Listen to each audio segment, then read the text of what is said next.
You're on mute, Tony. Thank you. Welcome to our speaker series. Before we begin, I'd like to do a land acknowledgement. Black Youth Success and Ace & Company acknowledges that the land we are standing on is the traditional territory of many nations, including the Mississaugas of the Credit, the Anishinaabe, the Chippewa, the Haudenosaunee, and the Huron-Wendat peoples, and is now home to many diverse First Nations, Inuit, and Métis peoples. BYS and ACE acknowledges that Toronto is covered by Treaty 13 with the Mississaugas of the Credit. BYS and ACE also acknowledges all treaty peoples, including those who came here as settlers, as migrants, either in this generation or in generations past, and those of us who are forcibly displaced Africans came here involuntarily, particularly as a result of the transatlantic slave trade and slavery. BYS and ACE pays tribute to our African ancestors. Thank you. So welcome everyone to our speaker series, which is highlighting careers in STEM and STEAM. My name is Antoinette Ellis, also known as Tony. I'm the CEO and co-founder of Ace & Company. Here with me, we have Anu Bari, Director of Partnership and Education for Ace & Company Limited.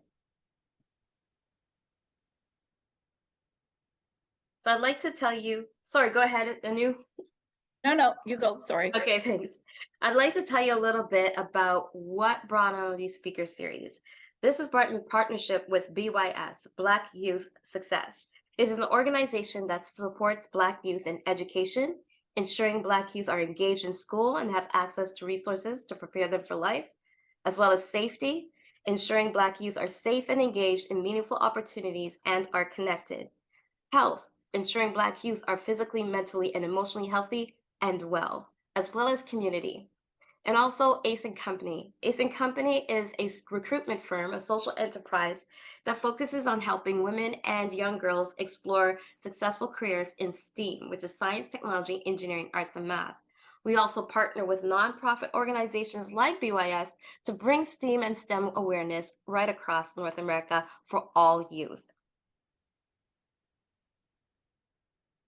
So before we begin, those of you who are joining, please remember to keep your mic muted, your camera off, save your questions till the end, and please have all comments be respectful. So Tony, before we begin with our interview today, I just was wondering if you could kind of level set what is STEM or STEAM, and what are some careers that students could identify of being a STEM or a STEAM career? So I'm glad you asked that question because so many people have that same question. What exactly is STEM? Science, technology, engineering, and math, and STEAM, science, technology, engineering, arts, and math. And a lot of times when people think of STEM or STEAM, they automatically think technology. The thing is, technology is just a tool that we use regardless of what industry we're in, and it's forever changing. Now, we want to think of it as two sides of a coin. So creative thinkers, collaborators, and great communicators all are a part of arts. And we want to make sure that the arts is included in STEAM because so many students either they like both. They like the technical side of things, they like the artistic side. And there's no reason to why they can't do both. When we explore STEAM, we're exploring so many other opportunities available to them that is not just science, technology, engineering, math. So it opens up a whole new world. Now the careers, you asked about the different careers. There's many types of careers in STEAM.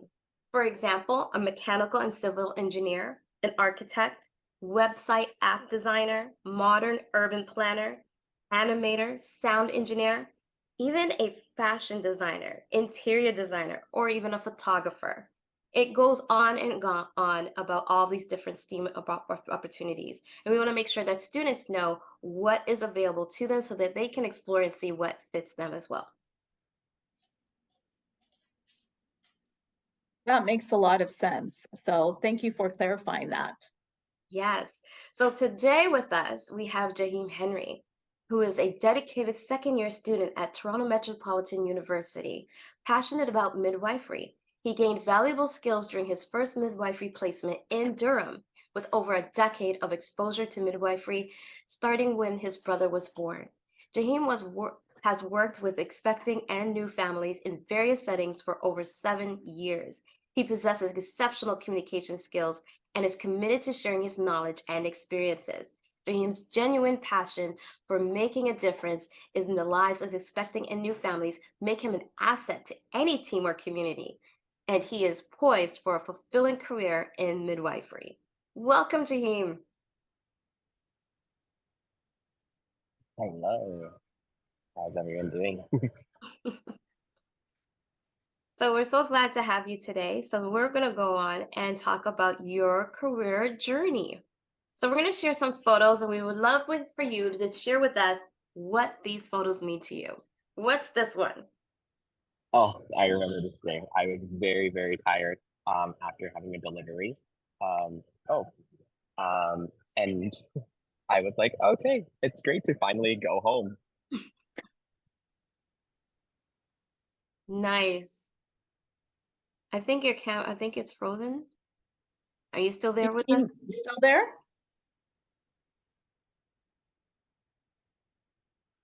I think there might be a couple of technical difficulties. We'll just kind of wait for Jahiem to join us. But I think the fact that he said, it was was he doing a double shift there?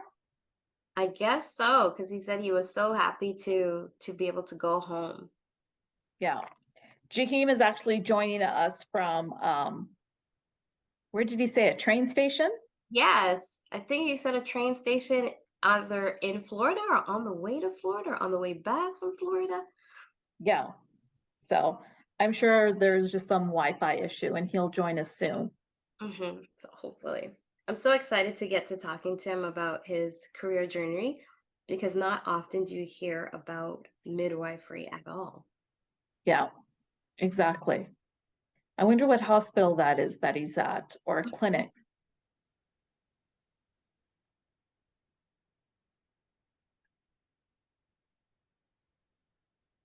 Hopefully he'll join us soon. Yeah.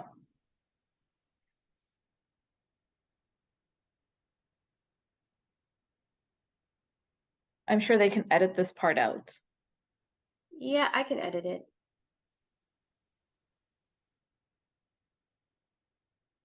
I should be able to pause and be able to record again.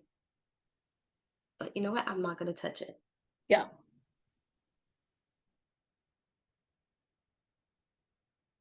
And you can see if he's trying to come in, right? Oh, yeah.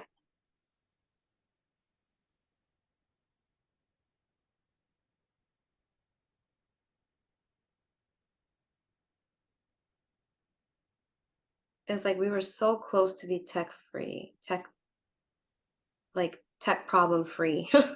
Yeah. Well, there had to be one, didn't there? I guess so.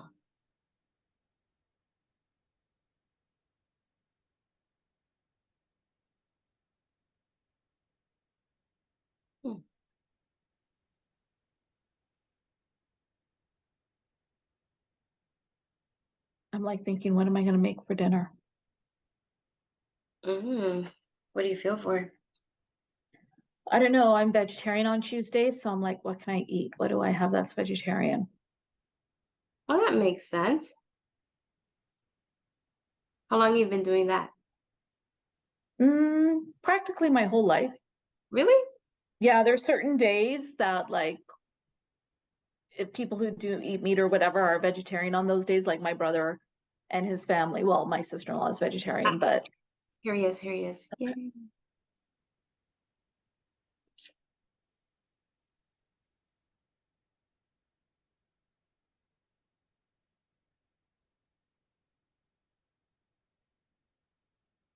Sorry about that. I don't know what happened there. No problem. Technical difficulties like to show up whenever they want. Always, always. Oh my gosh. So thank you again for jumping on. You were about to explain to us what this picture is about. Okay, perfect. I remember this picture very clearly. It was after a delivery. I was super, super tired. You could see my eyes kind of closing down. And I'm just like, okay, but I did it. I did it. I got through the day. And it's, you can see I'm in black scrubs. So that means I probably was in the community doing home visits that day, and then got called for a delivery. So, Oh, wow. Okay, so let's go on to the next photo. What's this one? oh, that was one of my day shift deliveries.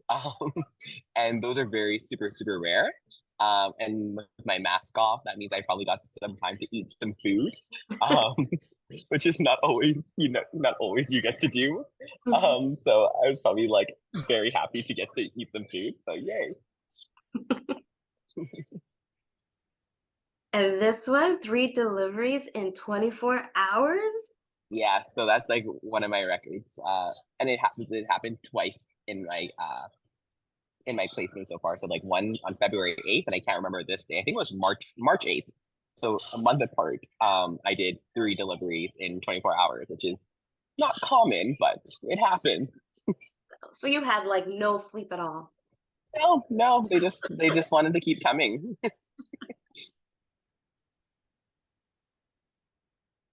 Oops, I'll go back one.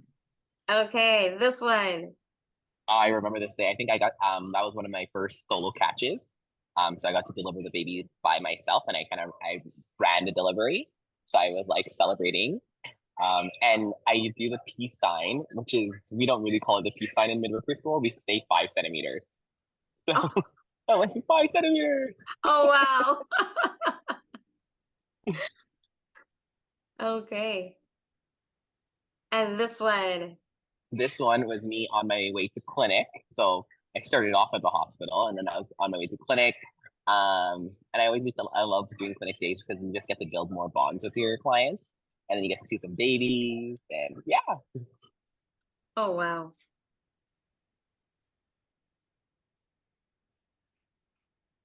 This is so exciting. So after every picture, even though you had like no sleep at all, you're there with a smile on your face. But tell us about, how does that feel? How does that feeling feel that after you've delivered 3 babies in 24 hours? How does That it? was that was amazing. Like that day particularly, I was just like, oh my goodness. Um, I was just like, you're on this kind of high. Like for me, it's like, okay, as soon as I deliver the baby, I'm on this high. But then as soon as the baby comes out, I'm like, okay, guys, I'm tired. And then the parents are like, yeah, we're tired too. I'm like, okay, so we can all agree we're tired here. So So how did you first become interested in the field of midwifery? And was there a particular experience or event that sparked your passion? Like what made you decide like this is what I want to do? so for the longest time, I wanted to be a teacher. Um, and when I was in grade 4, my mom had a midwife with my brother, and they had came to do a home visit with my mom, and they're like, "Oh, do you want to listen to your brother's heartbeat?" And I was like, "Oh, this is so cool!" So I was like, "Yeah, that sounds great." Um, and then I was like, "Okay," but like I always knew like I had a like obsession and fascination with babies, but like I wasn't like keen on it. So I still like kind of thought back to teaching, and then it was grade 6 where we taught our class for the day, and I was like, you know what? I don't have the patience to be a teacher. um, I, so I was like, okay, I think I'm gonna go into something different. And midwifery was what I thought what I ended up choosing. Oh, wow. So have you encountered any stereotypes or misconceptions about male midwives? And how do you address or challenge these stereotypes? Definitely we get that. And for example, like one of like you could get like a misconception, it's like, oh, like, so aren't you supposed to be called like a mid husband? And it's like, nope, actually it's called midwife because it means with woman in Old English, right? So it describes me perfectly fine, but it might not describe our clients, because not everyone might identify as women. So that's one of the common misconceptions. But for me, um, definitely being a male midwife and racialized, I'm definitely an anomaly in the profession. Um, and so with that, I usually like to have all my research, all my evidence, So when people come to me and ask me questions, it's not like a stuttering or they're like, oh, he doesn't know what he's doing. It's like, oh, he's very confident in what he's doing and he knows what he's talking about. Um, and so that's how I kind of like go about, dealing with that. And usually sometimes you still might not choose to have a male midwife provider, which is totally fine because I don't know their history. But I always just like to give them, again, the full disclosure of like who I am. So having a bio in their clinic or a video, so they can kind of have like a mini interview session with me, so they can be like, okay, they're willing to give me a shot. Mm-hmm. And what motivated you to choose midwifery over the other healthcare professions? Like, what unique aspects of midwifery attracted you, opposed to like? Yeah. So I think I definitely like I don't like I can't say I love not knowing my schedule, but I like having a different every day is a little bit different, right? So some days I could go days without having a delivery and I just do clinic and I just kind of sit back and relax. Or some days I could have 3 deliveries. Like you don't know what the day's gonna bring. And you don't know what time your day is gonna start. So oftentimes I don't know the date. Um, but I really do kind of enjoy just having a different day every day. Mhm. And I like the being a primary care provider. So a primary care provider is basically I'm the most responsible person for that client of mine. So if you're one of my clients, everything's kind of running through me. I'm ordering your labs, I'm doing writing your prescriptions, and I'm supervising your care, your pregnancy. Mm, okay. And in what ways is STEM an important aspect in your career choice? Like, do you use aspects of science or technology and math in your profession? Mhm. um, Definitely math I have to use. And Miss Bari, I love math in grade 6. Um, That so was I quite a few years ago, Jahiem. right, it's kind of few, but thank God it's at least just basic math that I have to use. So like obviously having being quick with your multiplication because when you're trying to get the fetal heart rate in an emergency, you want to be able to like be like, okay, yeah, you counted it, and like, okay, this is the answer. Um, and then science, we need a lot of science and knowing your bio, your chemistry, um, of how the body works, right? You want to be able to make sure you're having example those drug reactions. That's a lot of chemistry there. So you're kind of like, okay, what would would there be a contradiction with these medications and whatnot? And just knowing again the anatomy, you really need to be familiar with the anatomy to know like, okay, this is what's actually happening. Hmm. So when you decided to study this, like, was there anything that surprised you in terms of like what you had to learn, like the anatomy or anything like that, or was it kind of expected? Was there anything, in your education journey Mhm. that you were like, I wasn't ready for this? Like Um, it would have been math. yeah. At least thank God it's not a lot of math. So if it was more math, I would have been like, guys, I can't do this. Um, but no, I think honestly, I had a pretty good uh, preview going into the field and kind of had a pretty good understanding, so I knew what I was signing up for. Okay, nice. And could you share some of your experiences during your midwifery training? What were some of the most memorable moments or valuable lessons you learned? Um, I always I find like the deliveries are the most rewarding part. So I was fortunate to get to deliver all of my clients. I was never off when they delivered, and it was such a rewarding experience. And sometimes my preceptor was off, and they're like, okay, but at least is Jahiem gonna be there? And I'm like, yeah, I will be there. And like I would get there, and they would just like to see the light in their eyes, and just be like, okay. And they're like, okay, so Jahiem, what do I need to do? What do I need to do? Even in an emergency, they're like, Jane, you were so calm, but you were so reassuring to have. So those moments are just really get to really stick with me. And then again, when I'm discharging them at the end of their 6 week postpartum, like just saying like, guys, we did it. And it's like, yeah, we really did do it, right? And they're like, Jahiem, I had a baby. And I'm like, I know you had a baby. I caught your baby. And they're like, did you? Or were you sleeping? I'm like, and they're like, I'm joking, I'm joking. Um, but no, it's just like getting to build up bond with someone and then actually getting to see them become before their parents to actually becoming parents is just an amazing experience.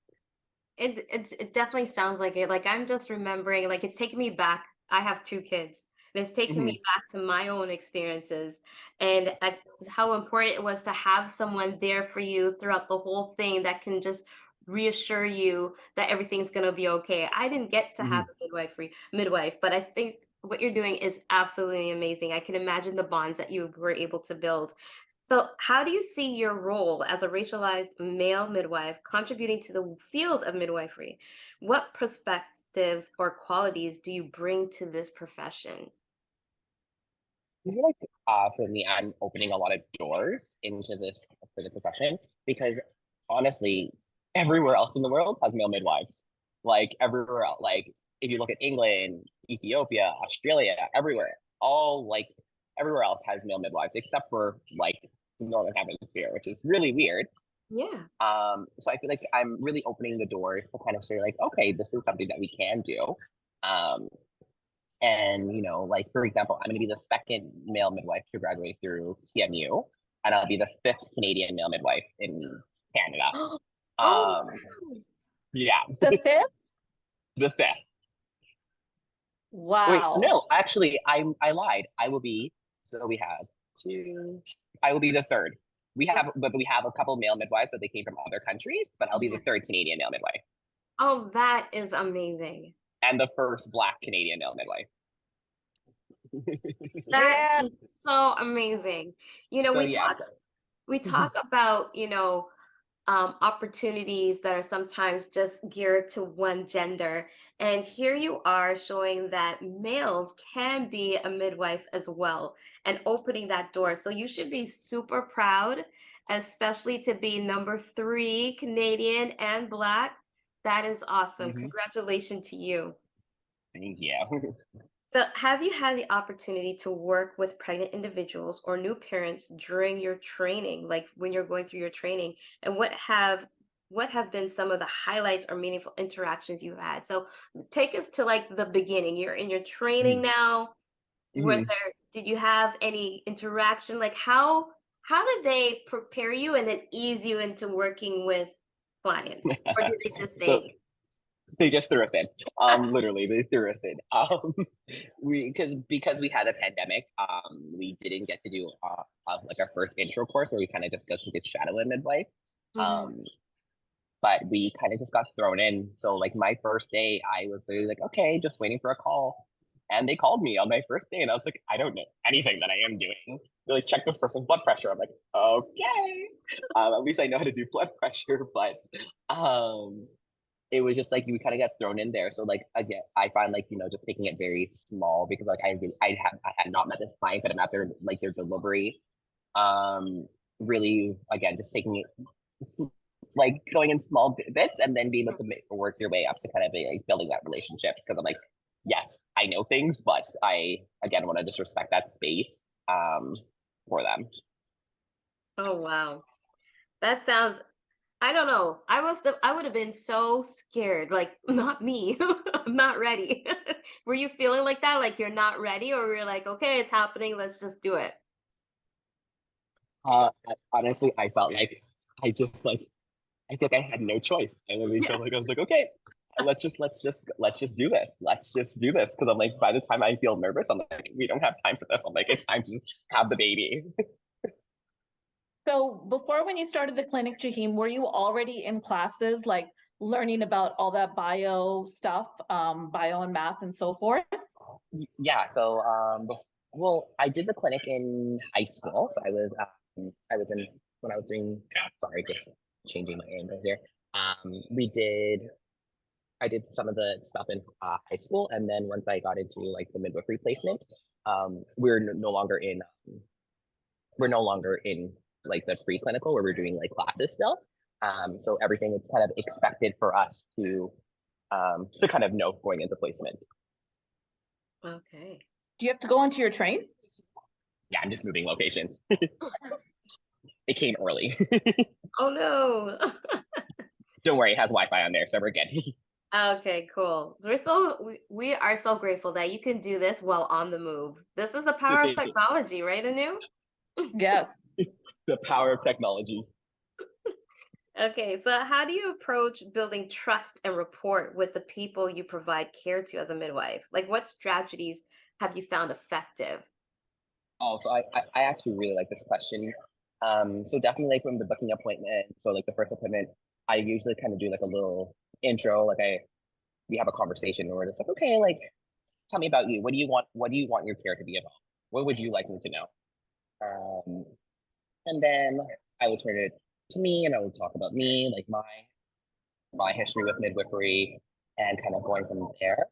And for example, my high risk patients, so midwifery doesn't usually take care of high risk patients, but sometimes it happens. And um, when it does happen, you have to, you really try to just gauge what's going on with them. And I had a client who was very, very nervous about their um their pregnancy.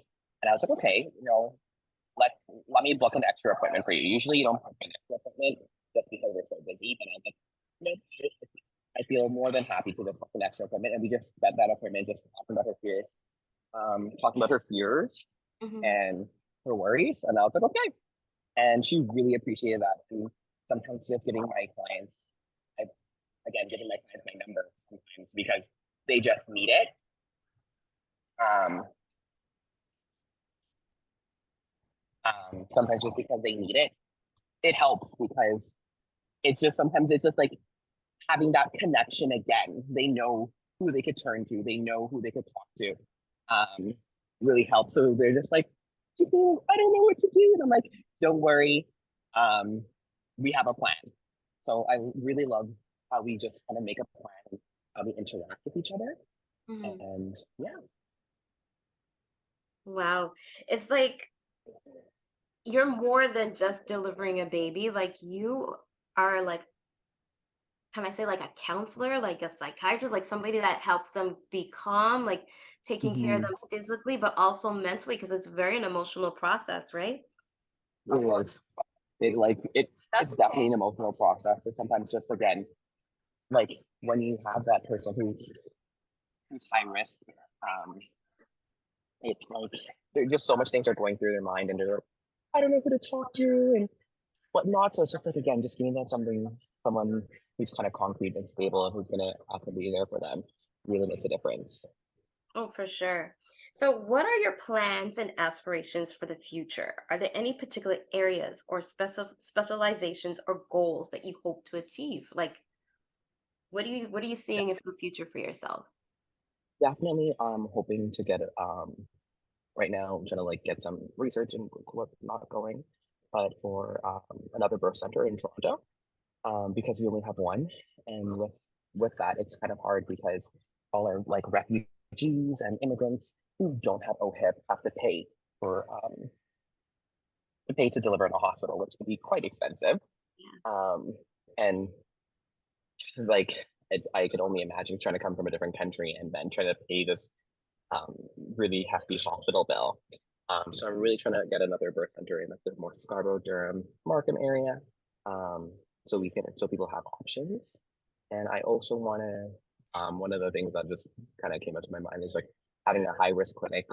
In Australia, they have high risk clinics where midwives run it, and opening up a high risk clinic where midwives run it as well, but working with the OBs a little bit more because it's a high risk pregnancy. The OBs would take care of them, but they still have the supportive midwives. Wow, that is So so amazing. I've never really thought about that, the cost for, refugees or newcomers, what it would cost them to do that because we take so much for granted. So mhm. midwifery, is it privately run? Is it like covered by the government? Like how does that piece work? We're covered by the government, so we get paid through OHIP. Um, so that's why, and it's lovely because then with even with midwifery, we get to do we take we'll take the refugee clients, and for them it's free. Like they don't have to pay anything when they're coming to a midwife. Oh wow. So and even if we do end up transferring care to an OB, it's still free because of what we have what you call it the TPA, which is like a transfer payment agency, which is Mhm. allows us to have to support the clients and give them free midwifery care. That is so impressive. There's so many things to this that you don't think of at all. Yeah. We take so much for granted, but I'm hoping that you do get to open up, additional centers and all of that amazing stuff, because it seems like it's needed. Do you find that It there's a is. demand for midwifery right now, or is it still like people are not Oh, there. aware that it's available to them? A lot of people are not aware of that it's available to them, but we kind of keep that because we kind of keep it like that because there's only about 2,000 midwives in Canada. Actually, to be exact, 1,800 midwives in Canada. Wow. So, and we take about maybe 40 clients a year per midwife, right? So we don't have that many spots. So when people kind of hear about like how much we do and like we come see you at home and all this sort of stuff, people love the service. And we're just like, we don't have enough midwives to kind of give it to you, right? So we're just like, we kind of like, that's why you don't see us like on TV and like, oh, come to get a midwife, or seeing ads and like, oh, let's do midwifery care, come to midwifery care. We're just like, no, we're too full. So usually like when someone finds out they're pregnant, we're like, okay, like you put in for an application right away. Yeah. So then there's a demand for more people to get involved, for students, right?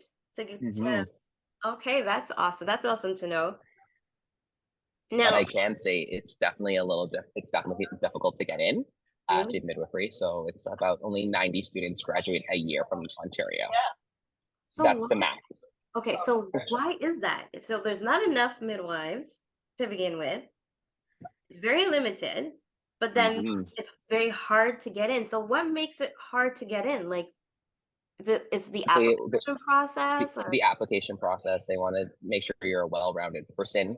Again, because it's so before they actually just recently when I applied, they recently changed what it would look like.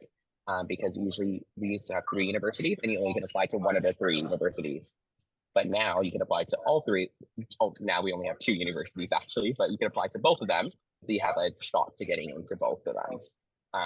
And then kind of picking. But again, each school only accepts 45 students.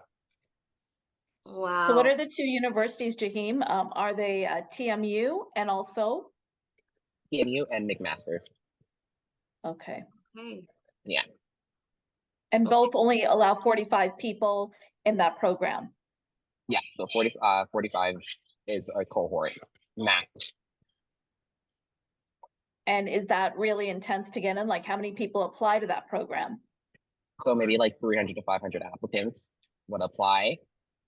Yeah, and then it's filtering, and then you have your people you admit, and then you have your wait list. And some people have been applying to midwifery for like, I know some people who have been applying for like 5 years in a row and still haven't got in. Oh, wow. Oh my God. I was lucky. I only applied twice, and on my second time I got in. Oh my gosh. Okay, so this could kind of be disheartening, right? So what advice would you give to students who are considering a career in midwifery, or even a career that they might not see themselves? Like, what advice would you give them? Definitely, we have to work hard for it. So for me, I wanted to get a midwifery, and I knew exactly what the prerequisites were. But of course, you want to be a little bit above the prerequisites, right? So I remember I had a really fun bio teacher in high school, but our fun bio teacher did not like to make tests fair. So our class average was a 60. So which that means, yes, it was that bad. It was that bad. We had an exam where we just started drawing pictures. He's like, draw me a picture because we didn't know what was on it. We're like, so you didn't teach us this. But with that, I was like, okay, you know what? I need bio to apply. I'm gonna have to take that onto my own hands, right? So like going to just completing it somewhere else and having it and getting the marks that I needed, which I was able to. Oh wow. So students should take a look at what the prerequisite is and try to go above and beyond that, trying to see where they can get the marks, right? So at what grade, like you said you started, I'm sorry, are you still with us? I am. Yeah. Okay, there you go. I don't know. I'm sorry if I cut you. Were you saying something? Nope, I was listening to you. Okay. I lost my train of thought for a second there. But yeah, so at what point, what was I gonna say? At So what grade? sorry? I Yes, think what you were talking grade? about So what you grade. were grade 6 when you thought, this was of interest to you. So what grade did you start to say, okay, let me really think about this seriously and start looking at what prerequisites you needed to get into midwifery? So definitely grade 8 and grade 9. Just because I need to example, if I wanted to get into midwifery, it's the university stream, so I had to make sure I was going into the university stream from elementary to university, eh, elementary to high school. That was a big jump. So, and then going from when you're looking at it, the high school perspective, it's like, okay, what courses do I need to take? And a lot of times people are not sure. And even though I knew I was going to go into midwifery, I always used to have a backup plan, and I would take more courses than needed. I ended up, I think you need about 30 courses to graduate it. And I graduated with like maybe 35, 38. I graduated with more credits. What's wrong with you? But it's just because, again, I like to have backup plans, and it also shows that I'm a well-rounded applicant, right? So, like, for example, I completed 4 years of French. I don't need that for midwifery, but again, it makes my application look a little bit better. Um, so again, just looking at it in advance and having an idea of what you want to do.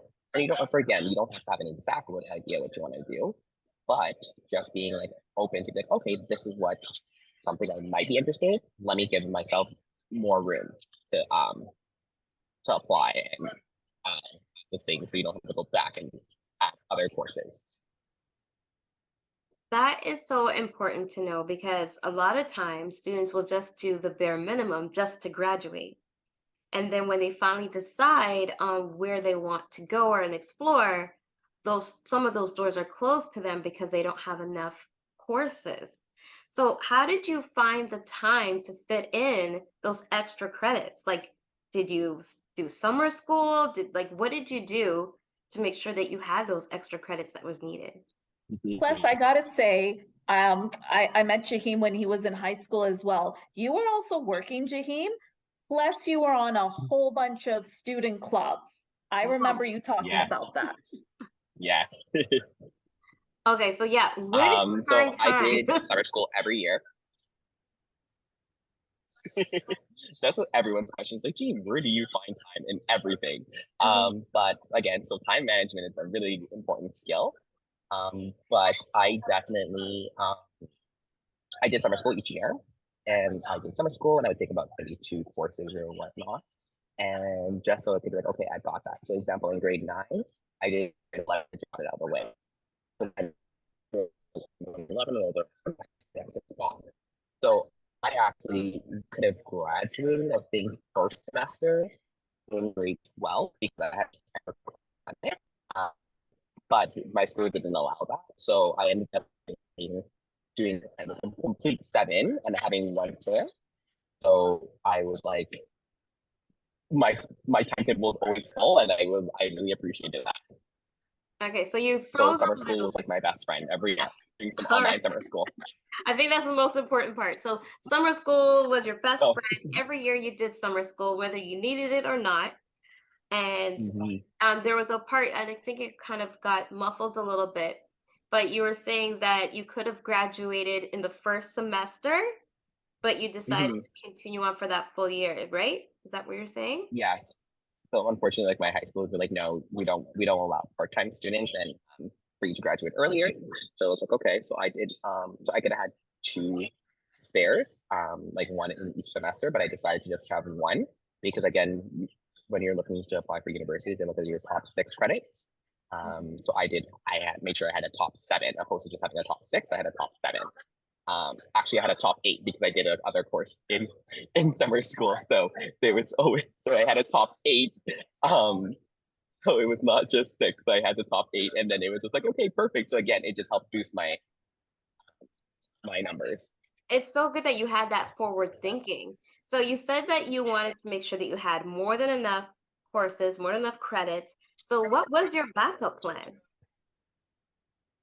I don't know actually. Now thinking of it, I can't remember. I think I probably would have just went back into teaching because I was very involved in my high school, and I went back the other day, and they're like, James, can you just they're like just don't you don't need to be a midwife, just come work with us. They're like, you already work with us so well. They're like, you were like basically our vice principal. And I'm like, okay, relax, relax. Even though I did have my own mailbox and my keys and a walkie-talkie, but I was like, no, guys. Tony, you don't know, Jahiem ran his high school when he was in grade wow. 9. He used to come and Ran tell it. me, I'm doing this, I'm doing this, I'm part of this, I'm working with the principal. He ran the high school. In grade Yeah, 9. in grade 9. You should have seen me like there with the walkie-talkies and the keys and the mailbox. I would have the director of education like calling the school and be like, hey, I have a meeting with you. Is he available? That And I'm is like, amazing. That's a testament to what kind of student you were, though, that you were well driven and that you were sociable too. So you're a part of these different student clubs. You made sure that you're well rounded. You made sure that you had enough credits. And I think the importance is letting these students know that, school is not just something to bypass time, but to make sure that gives you leverage to what opportunities could be available to you. So making sure that you have a surplus of courses so that you can make the decisions. And like Jahiem, if midwifery didn't work out, there was a backup plan, but at least there was more than one backup plan available to you. Thank you for that. That was super amazing. Let's see here. Um, so how do you stay updated with the latest research and advancements in midwifery? And are there any resources or organizations you find particularly helpful for your professional development? well, that's research is definitely always changing, and there's always different contradictions and whatnot.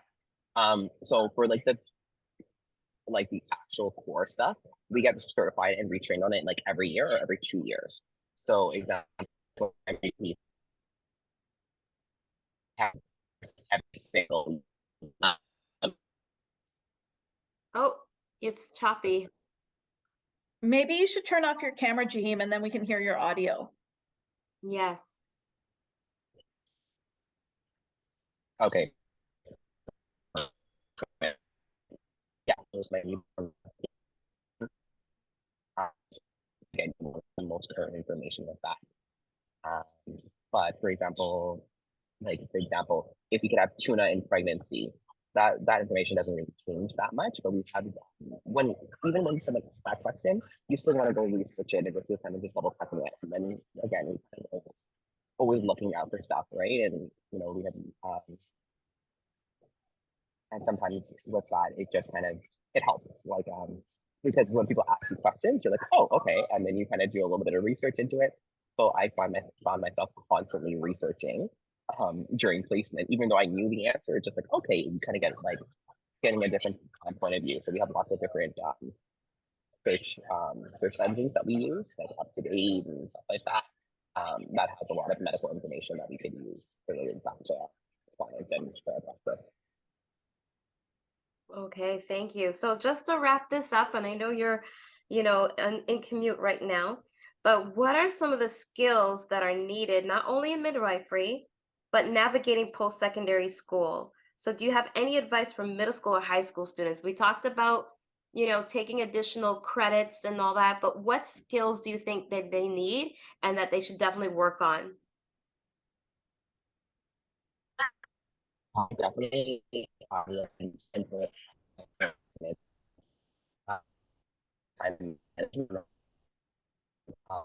so Yeah, I'm not hearing you clearly, sorry. time management. Oh, Let's can you see. hear me better now? Now I Yes. can. So yeah, Yes. start again. Okay, perfect. Yeah. So no, I always find time management is the most important thing, because again, you can't have a well-rounded life, or you're not going to do well in school if you don't have that core time management to kind of be like, okay, this is what I need to do, and making sure that I have more effective time. So again, carving that time out to study, carving that time out to some personal time, really make a difference for you able to be able to like, okay, um, I know what I'm doing, plus I also know how to move forward. So you always have a plan in place. Okay, thank you. So time management, one of the key skills that we should get, that students should work on. Um, yes, so thank you so much. We're gonna leave you to continue your travels. Thank you for taking the time out to speak with us today and sharing your knowledge with these students. And students, it doesn't matter if you hear that they're only allowing 90 to graduate for the year, you can be one of those 90. You can be one of those. Just work towards it if that's something that you really want. So thank you, Jahiem, for sharing all of this. We really appreciate it. No worries. And if anyone has any questions, you guys can always feel free to email them to me, or you can share my email. It's no problem. I can be more than happy to answer any questions about midwifery. Thank you. So, Anu, what do we have next? Well, next week we have our last presentation for this series. So who are we going to meet with, Tony? Chico Deely. So she's an infotainment developer, which I can't wait to find out exactly what does that mean. I've never heard of that in my life. And she works for GM. So I think it's something to do with a little bit of gaming. So very excited to speak to her. So next week, make sure that you tune in to hear Chickadilly's career journey. So thank you everyone for joining this speaker series, highlighting careers in STEM and STEAM. We really appreciate it. All of these recordings will be available on YouTube under Ace & Co. and will be shared by BYS. So we thank you, BYS and Ace & Co. Thanks you for being a part of this journey, and we hope that we have inspired you to look into different career choices for yourselves. Have a great evening. Good night. Night.